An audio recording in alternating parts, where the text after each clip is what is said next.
여러분 안녕하십니까? 백만개미 한세구입니다. 4월 7일 목요일 시장 정리하겠습니다. 오늘 새벽에 끝난 뉴욕 시장은 이틀 연속해서 하락을 하면서 장을 끝냈습니다. 가장 많이 빠진 나스닥이 2.2%가 넘게 이렇게 빠지면서 역시 이제 이 금리 인상 또 강력한 긴축 이런 것들이 기술 성장주에게는 좀 부담스러운 재료이다는 게 다시 한번 이제 확인이 됐고요.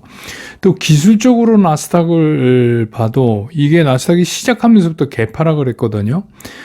그 다음에 겨우겨우 우여곡절 끝에 그 50일 이동평균에 걸리면서 이렇게 마감을 했지만 앞으로 예후가 그렇게 썩 기술적으로 좋아 보이는 그런 상황은 아닙니다. 아무튼 그래서 이게 그 전 세계 시장이 이제 본격적으로 이 연준이 얘기하고 있는 이런 긴축의 시달림, 어제 말씀드린 그 속으로 이제 들어간 거다 이렇게 보여집니다. 우리 코스피 시장도 시작할 때부터 0.7% 이상 하락을 하면서 개파락이죠. 이것도 일종의 그러면서 이제 출발을 했어요.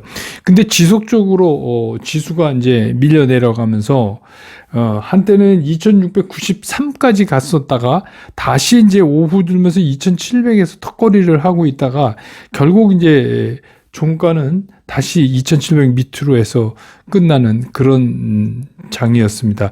장 개시와 함께 뭐 외국인 기관은 뭐 동반 매도에 참여해서 계속해서 하루 종일 그 매도 물량을 늘려갖고 그냥 개인만이 오늘도 개인이 많이 샀습니다. 그러니까 개인만이 떨어지는 거에 대한 그러니까 요즘 이제 개인들이 취하고 있는 떨어지면 사고 오르면 팔고 이거에서 어제에서 오늘도 많은 물량을 개인이 사는 그런 모습을 보였습니다. 그래서 오늘 코스피 지수는 2695.87, 2700 밑으로 밀렸습니다. 그러면서 어제보다 1.43%가 다시 내려앉는 그런 모습으로 시장을 마감을 했습니다.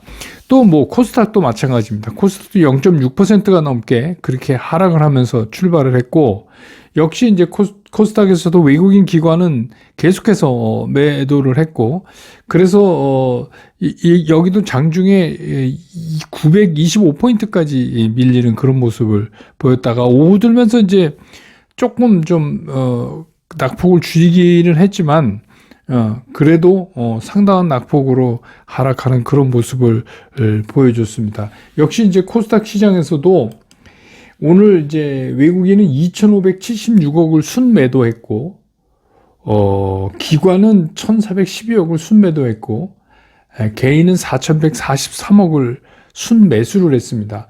반면에 이제 그 코스피 시장은 외국인이 7,725억을 순매도했고, 기관은 5,209억을 순매도했고, 개인은 1조 2,836억을 순매수했어요. 그러면 이게 1조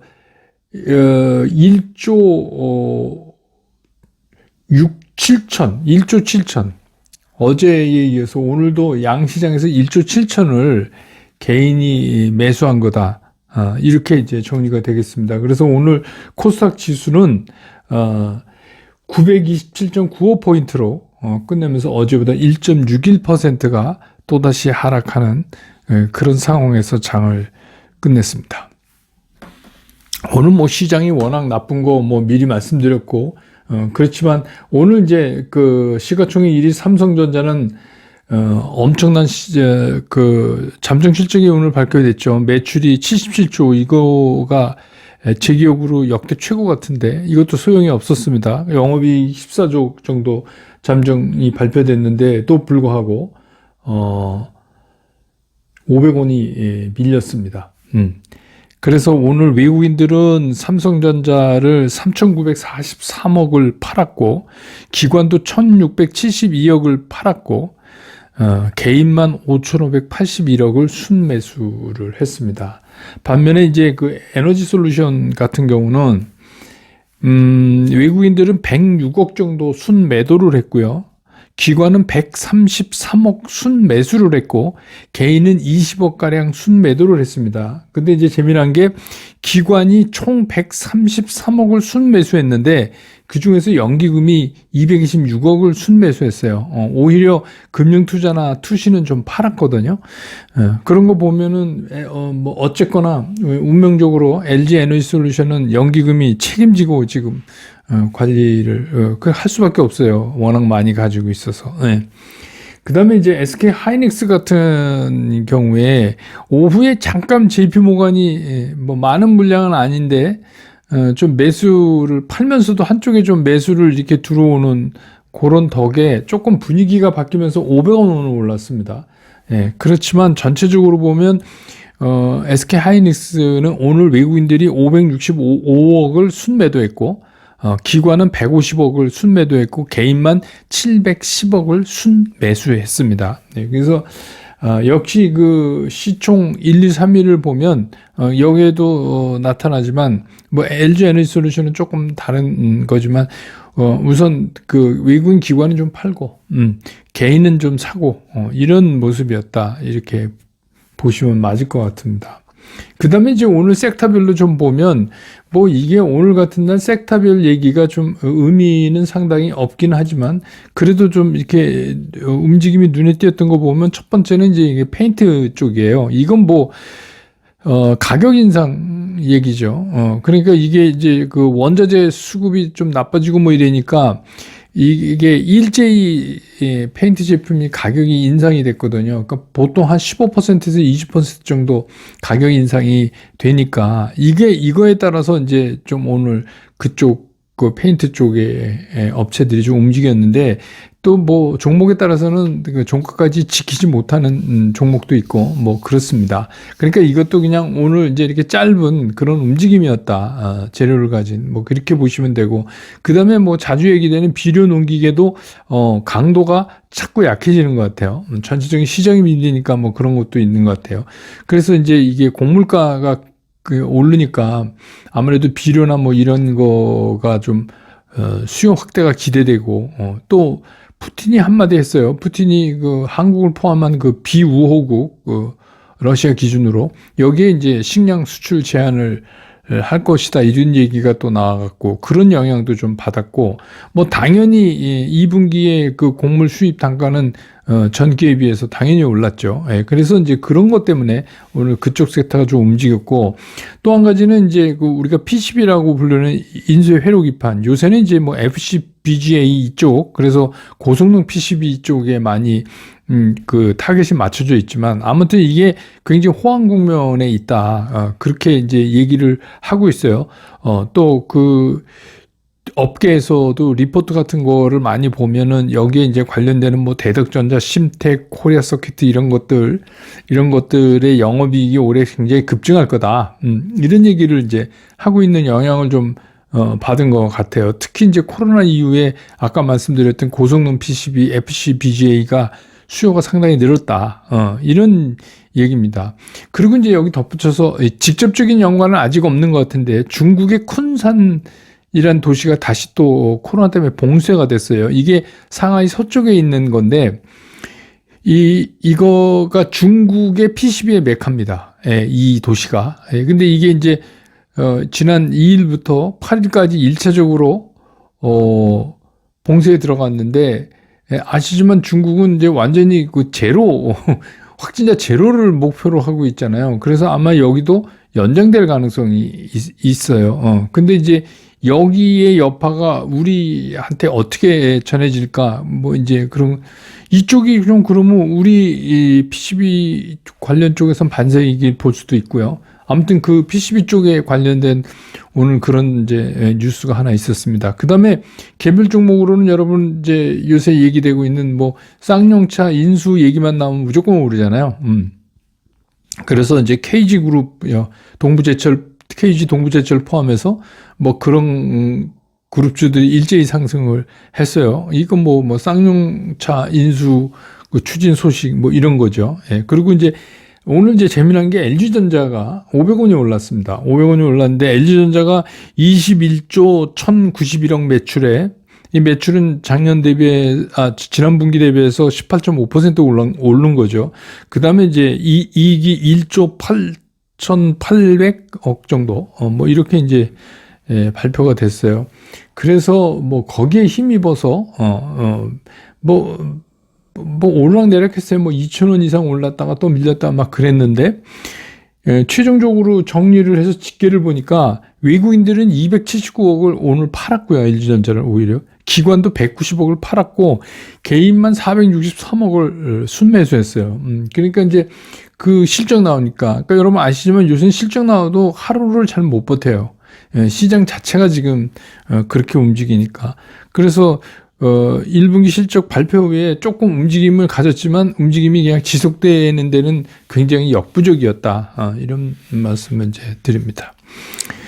시장을 좀 다시 좀 정리를 해보죠. 그러니까 어제 제가 이제 말씀드렸던 대로 시장이 이게 그 본격적인 이제 긴축, 그동안 이제 말로만 막 얘기하고, 지난번에 이제 0.25%포인트, 이거는 뭐 그렇게 큰 저거가 아니니까.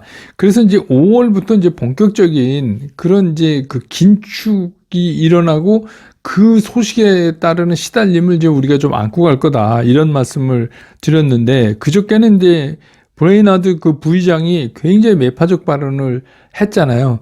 그런데 어제 이제 FOMC 의사록이 공개되면서 이게 이제 수치화돼서 시장에 나왔어요. 구체적으로. 그러면서 시장이 이제 또 한 번 밀리는 그런 모습을 보인 겁니다. 근데 금리 인상 폭은 50bp, 우리가 이제 알고 있는 대로 0.5%포인트 그걸 할 거고, 이제 그 다음이 문제 유동성 축소, 우리가 이제 QT라고 불리는 유동성 축소에서 대차대조표를 이제 그 축소한다, 이런 얘기 아닙니까? 그러니까 그 대차대조표 축소라는 게 그 연준 가지고 있는 자산, 다시 말해서 채권, 이거를 줄이겠다는 얘기거든요. 그래야 이제 자금이 줄어들죠. 근데 이거를 월 950억 달러 규모로 하겠다. 이게 생각보다 큰 겁니다, 이게. 그러니까 과거에 그 유동성 긴축이나 이런 거를 할 때보다 굉장히 폭이 크고, 우리 생각을 조금 뛰어넘는 그런 사실은 내용이었어요. 그래서 시장에서는 특히 이제 이 대차대조표 축소, 그래서 긴축의 강도가 생각보다 강하다. 이런 거에 이제 좀 놀란 거 같아요. 근데 연준 입장에서 또 보면은 이게 이럴 수밖에 없는 게, 아무래도 뭐 러시아 우크라이나 사태가 언제 끝날지도 모르겠고 점점 어떤 식으로 흘러갈지 지금 잘 모르는 상황이잖아요. 그런데다가 이 전쟁 때문에 그 여러 가지 그 원재재 가격 폭등이나 뭐 에너지 가격 폭등, 곡물가 뭐 등등 해갖고 이게 상당한 인플레 압력을 더 주고 있는 거죠. 그러니까 이 어떻게 말하면 긴축의 초기에는 다소 좀 이 사이드 이펙트가 좀 발생하더라도 그 얘기는 뭐냐면 이 부작용이죠. 그게 이제 뭐 경기 침체라든지 무슨 그런 거죠. 그러니까 그런 이제 그 경기 연착륙이 잘 안 되고 그렇다 하더라도 지금 이 시기에 강력하게 이거를 못하면 인플레에 대한 그 충격을 강력히 못 주면은 나중에 더 힘들어지겠다, 이렇게 이제 연준은 생각하고 있는 것 같아요. 그래서 우리는 처음부터 세게, 첫 번째 주사도 세게 놓겠다라는 연준의 의지 표명이다, 이렇게 봐야 돼요. 그러니까 연준은 그렇게 하겠다는 겁니다. 이게 원래 한번 해보고 이게 시장이 잘 받아내고 경제가 잘 받아내면 그 다음에 강도를 조금 올리고 하는 게 이제 우리가 생각하는 일반적인 연준의 스타일이었는데, 이번에는 워낙 인플레이션 압박이 굉장히 강하고, 그 다음에 이제 코로나 팬데믹 때 그동안의 학습 효과가 있기 때문에 이게 유동성 공급을 하는 거를 찔끔찔끔 공급하면 효과 없다, 한꺼번에 확 풀자 이래가지고 엄청나게 풀었잖아요. 근데 사실 풀면서도 인플레이션 걱정을 했는데 뭐 그 일시적인 현상이다, 사실은 그때 그랬어요, 연준이. 근데 이제 그러다가 지금 보니까 이게 아니구나. 거기다가 이제 러시아 우크라이나 사태까지 있으니까 어떻게 이제 하는 거냐면, 그러면 긴축도 강하게 한다. 그러니까 첫 번째 주사부터 세게 놓는다, 이제 이런 얘기예요. 그러니까 이런 연준의 의지 표명이라는 게 쉽게 바뀌지 않을 거고, 뭐 의사락 공개돼서 다른 상당히 비둘기파적인 온건한 생각을 갖고 있던 연준 그 의원들도 다 이번에는 뭐 거의 다가 매파적 발언을 하고 있단 말이에요. 그런 거 보면 실제로 인플레이션을 그냥 두면 안 되겠다 이제 이렇게 생각을 하는 거죠. 그러니까 이런 생각을 표명이 됐다는 거는 이거는 그냥 팩트예요. 사실이에요. 그러니까 우리가 그거를 뭐 애써서 아니라고 하고 그거 별거 아니고야 시장 좋아질 거야 이렇게 애써서 생각할 필요는 없어요. 주식시장에서 항상 있는 대로 그냥 평가하면 되는데, 그래서 그 본격적인 시달림이 이제 이번이에요. 어제 오늘이 이게 첫 번째로 그게 이제 구체화된 거 아니에요. 그러니까 이제 제일 늘 보면 이런 거는 첫 번째 그 임팩트가 되게 세요. 그리고 이제 두 번째, 세 번째 이렇게 될수록 시장이 그거를 받아내는, 소화시키는 어떤지 그런 모습을 이제 조금씩 보이죠. 그러니까 이제 어제 오늘 이렇게 밀린 게 굉장히 그 강한 첫 번째 임팩트를 받았다. 그래서 뭐 제 개인적인 바람이라면 내일은 좀 돌아서줬으면 좋겠다. 내일 뭐 우리는 이제 금요일이지만 미국 시장은 목요일이니까 그 뭐 내일이 아니더라도 내일에서는 좀 뭐 보합권에서 좀 죽이고, 그 다음에 이제 우리가 쉬고 있는 토요일 날 새벽에 끝나는 시장에서는 조금 돌려세워 놨으면 좋겠다 하는 생각이 이제 드는 거죠. 이건 뭐 그냥 제 개인적인 바람이지 예측이 아닙니다. 이건 지금 예측할 수 있는 그런 상황이 아니에요. 근데 시장이 오늘도 그렇지만 이제 개인들 같은 경우에 빠지면 산다. 이렇게 지금 이제 스탠스를 잡았잖아요. 그리고 그동안 지금 제가 말했지만 지금은 그것밖에 할 수가 없는 입장이죠. 지금 시장에선. 그래서 빠지면 사고, 오늘도 코스피에서 1조 2,800억이 넘게, 1조 2,800억이 넘게, 코스닥에서는 4,143억을 순매수를 했단 말이에요. 그럼 어제에 이어서 거의 뭐 3조 가까이 이틀 동안 이제 개인들이 사는 거 아닙니까? 엄청난 거죠. 그러니까 이제 이렇게 됐는데, 그럼 이제 여기서 이거를 좀 제가 그 댓글도 보고 이러면서 정리를 좀 해드려야 되겠다. 두 가지가 있어요. 빠지면 사는 이유가 하나는 뭐냐면 물타기예요. 물타기. 여러분 아시죠? 내가 어떤 종목을 가지고 있는데 물렸어요. 그래서 자꾸 주가가 내려가요. 내려가니까 그 어떤 시점에서 얘를 더 삼으로 해서 평균 매수 단가가 떨어지는 거죠. 그러니까 그걸 매수 단가 낮추기죠. 그래서 우리 이제 그거를 시장 용어로 물타기다 이렇게 얘기를 합니다. 근데 이 물타기에 전제되는 건 뭐냐면 우선 먼저 물려 있어야 돼요. 뭔가가 높이 산 게 있어야 지금 사면 이게 물이 타지죠. 높이 산 거 없는데 이게 물타기라는 건 아니죠. 그러니까 빠지는 날 사더라도 이런 차이가 있어요. 근데 제가 요새 말씀드린 트레이딩 관점에서는 뭐냐면 이거는 단기 차익을 노린 굉장히 짧은 매매를 말하고 있는 거예요. 그러니까 여기서 이제 우리가 자주 헷갈리는데, 내가 예전에 물린 주식이 있는데 그 주식을 가지고 내가 지금 트레이딩 할 거다 이러면은 과거에 내가 가지고 있던 주식의 단가하고 이거하고 무관한 겁니다, 여러분. 그래서 이거 섞어서 평균 단가 내갖고 또 이러면 또 못 팔아요. 그 얘기가 아니라 걔하고는 별개로 지금만 하는 이 짧은 매매가 트레이딩 매매라고 하는 겁니다. 그러니까 뭐 과거에 뭐 1,000주가 물려 있건 2,000주가 물려 있건 그 관계없이 내가 500주 갖고 지금 뭘 한다 그러면 이것만 갖고 따져야 되는 게 트레이딩 매매예요. 그러니까 트레이딩 매매는 뭐가 전제돼요? 짧게 매매를 하니까 오르면 빨리 이익 실현을 해서 그거를 이런 이제 시장이 이렇게 오락내락 하는 사이에서 그거를 적은 수익이지만 쌓아간다 하는 거 전제 하나. 또 하나는 뭐예요? 내 생각이 틀렸을 경우에 이건 손절을 해야 돼요. 기다리는 게 아니에요. 그러니까 메인 포트처럼 뭐 길게 보고 뭐 투자하고 뭐, 올 가을에 한번 봅시다. 이런 게 아니란 말이에요. 그러니까 이 트레이딩 매매는 아차, 내가 잘못했네라고 생각이 들면 바로 잘라야 돼요. 아주 짧게 잘라야 돼요. 그러니까 위로도 아래로도 다 자른다는 전제가 돼야 있는 게 트레이딩이고, 물타기는 기존에 물려있는 거를 단가를 낮추는 겁니다. 그러니까 반드시 아셔야 될 게, 지금은 트레이딩 매매는 익절과 손절을 동시에 생각하고 하셔야 돼요. 왜냐하면 그걸 귀신처럼 모든 방향을 맞출 수는 없잖아요. 예. 근데 아무래도 깊게 연속해서 빠지는 날 사면은 확률적으로 좀 나니까 그렇게 하는 거죠. 그래서 지금은 계속 말씀드리지만 우리가 트레이딩밖에 할 수 있는 상황이 아니에요.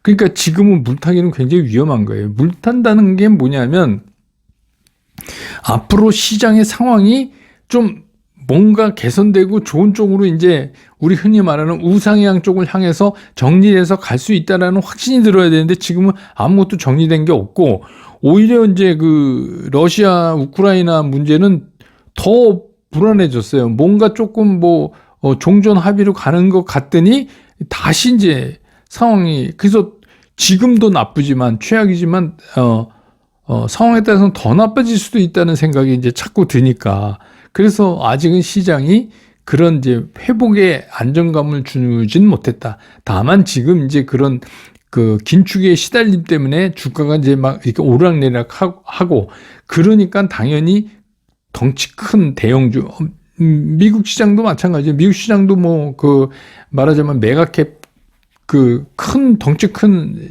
성장주들이 좀 곤혹스럽잖아요. 근데 뭐 미국은 그 성장주도 이제 오락내락을 세게 하는데 우리는 거의 뭐 이제 큰 대형주는 묶어놓고 있는 거나 마찬가지니까 그러니까 이제 그 미들캡, 스몰캡 이쪽으로 이제 대상으로 해서 이게 빠른 순환을 돌 때 그렇게 이제 트레이딩 매매를 해야 된다.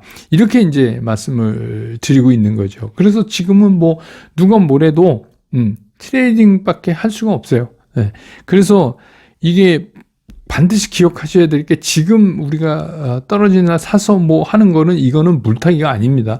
물타기라는 생각으로 사시면 실수할 확률이 굉장히 큰 거예요. 그러니까 그런 차이가 있습니다. 그래서 뭐 진짜 시장이 이렇게 해서 좋은 소식을 드려야 되는데 못 드려서 죄송한데 그래도 뭐 어떡합니까? 그러니까 저는 이제 있는 그대로 여러분들한테 알려드리는 게 오히려 낫다. 그게 더 나은 거 아니냐. 그래서 뭐 제 나름대로는 좀 비장한 각오로 여러분 뭐 듣기에 따라서는 뭐 이거 시장 어떡하나 이렇게 더 낙담하실 수도 있는데 결국은 주시장은 계속 말씀드리자 낙담을 해야 이제 기쁜 날도 오는 거죠. 맨날 기쁠 수가 없어요. 주시장 그런 데가 아닙니다.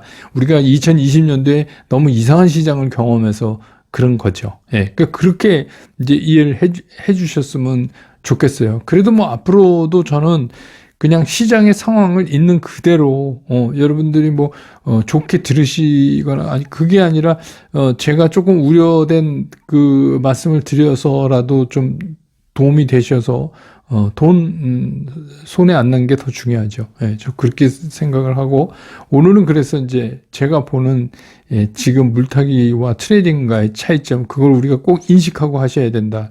이런 말씀으로 오늘 시황 정리하고요. 내일 이제 금요일이니까 장 끝난 다음에 다시 여러분 곁으로 돌아오겠습니다.